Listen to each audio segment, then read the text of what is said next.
Okay, this video is going to work a problem and show you one way to tackle preparing a statement of partners' equity after admitting a new partner. So let me show you this problem.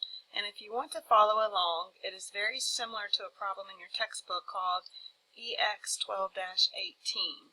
The numbers will vary, but this is the way that you work it, and these are how you calculate each item.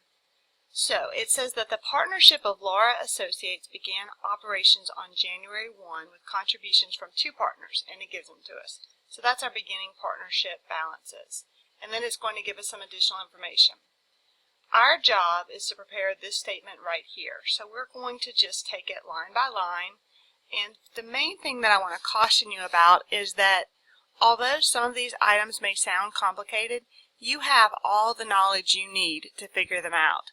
So if you will just trust yourself to be able to use what you know from basic math and from this chapter, you'll be able to get to the answers.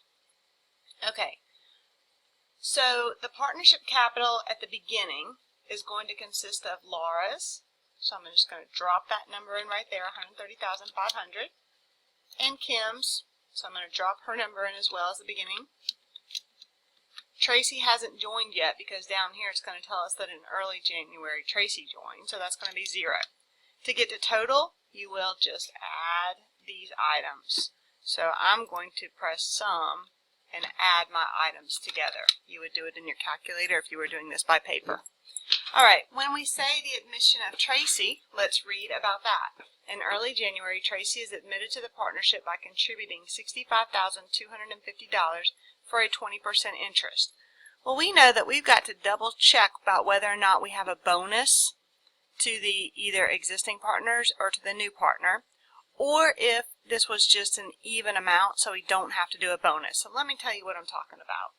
I'm going to put down Laura's beginning balance, Kim's balance, and the amount that Tracy just now put in.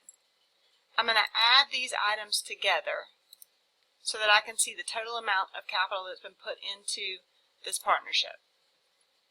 It told us that she's getting a 20% interest, ownership interest, and that actually equals $65,250. So this is even. We don't have a bonus going to anybody, so that makes it a little bit easier. So I'm just going to go ahead and say that Tracy is contributing $65,250, and she actually gets that amount of capital because that's what they agreed upon.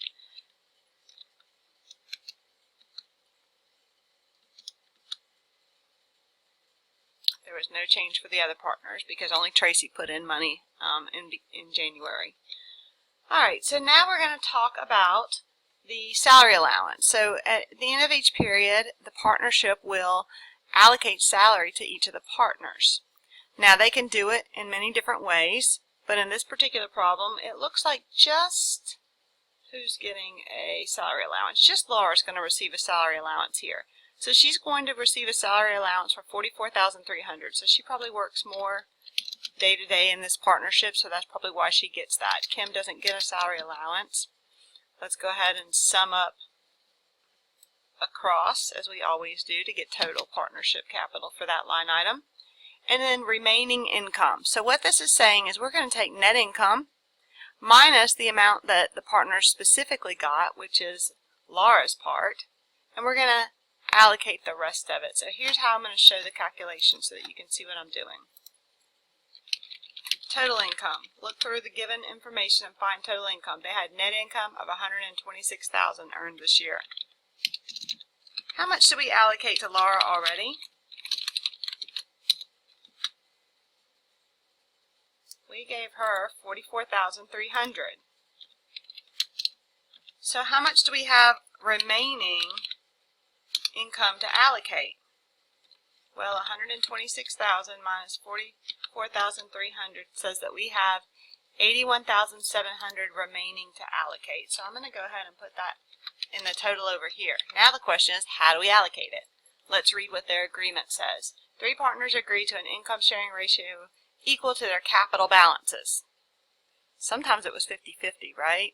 Sometimes they told us it was 4 to 3 to 1. But this time they said we're going to share it according to our ratio of capital balances. So the question is, how do we get a ratio of our capital balances? Well, I've already put our capital balances down here, so that's good. So now I just calculate the ratio. Here's how I do it. The total capital is $326,250. Okay, so I go ahead and I divide $326,250 by $326,250, and that equals 100%. Each other item, I want to know what percent it is. So I'm going to say 65,250 divided by the total, and I've done that right there, and I get 20%. So if you want to try it in your calculator, you put in 65,250 divided by 326,250, and you get 20%. Here, I'm going to do the same thing for Kim. I'm going to take her share divided by total. So 130,500 divided by 326,250, and I get 40%. I do the same thing for Laura, and if I double click on my formula, you can see that I'm taking 130,500 divided by the total. Alright, so all these items together must equal 100%. Okay, so my income ratio is 40, 40, 20. Let's do it. Okay, so for Laura, she gets 40% of 81,700. So I'm going to say 81,700, you can do it in your calculator, times what percent? 40%. That's the part she's going to get. Kim is going to get 81,700 times her percent, which is 40%. That's her total. Tracy is going to get 81,700 times 20%. That's her percent. Okay, we're almost there. So next we're going to look at the partnership withdrawals. Let's read how they have decided to take money out for their personal use. The partners' withdrawals are equal to half of the increase in their capital balances from salary and income. So, just knowing general math and how the world works, we're going to read this again. They are equal to half of the increase in their capital balances from salary and income. Their increase from salary and income for Laura are these two numbers together. 44,300 plus 32,680. That's her increase from income.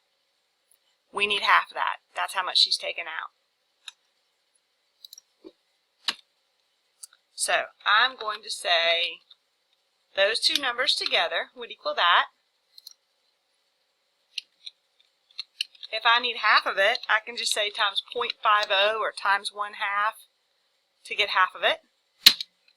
And since this is a less, I need this to come up as a negative. So I'm going to say minus.